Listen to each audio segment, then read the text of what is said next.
The main reason I came to Aurora College at the time was because of the interest shown to me by that traveling team.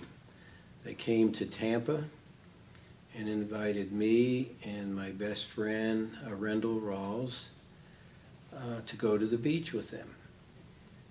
And two of that team was Pomeroy Carter and Norma Bragg. They took us to the beach, they took us out to eat, and it was amazing to me. I was either in 10th or 11th grade that they would show that kind of interest in me to do that.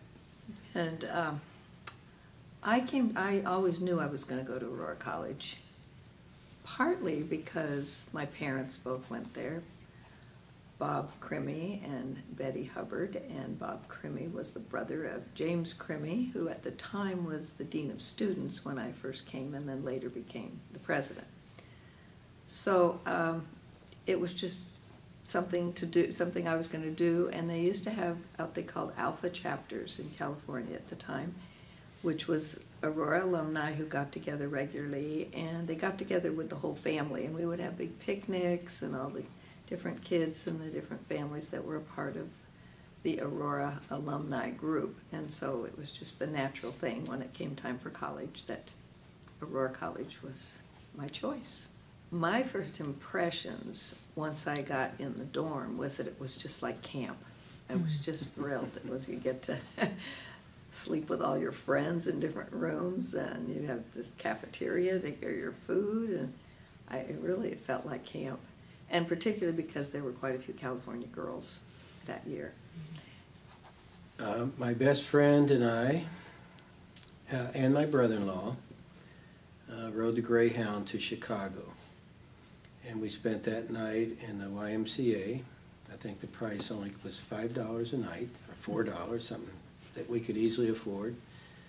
And then we rode the Bluebird bus from Chicago to Aurora, which deposited us downtown.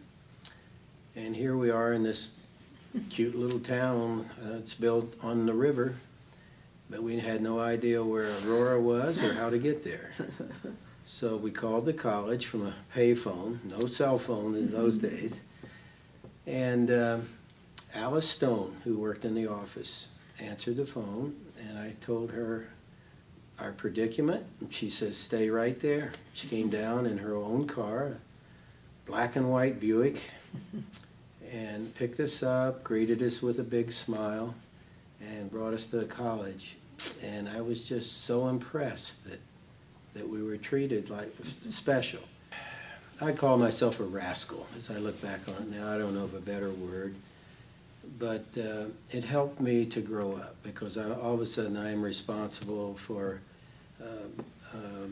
being where I'm supposed to be. I worked my entire way through college. Just say when I came I was very immature, and people nowadays will say I've never quite reached maturity, but it's better than when I came here, let me put it that way. It's just this last several years that we've reconnected with the college in a more active way.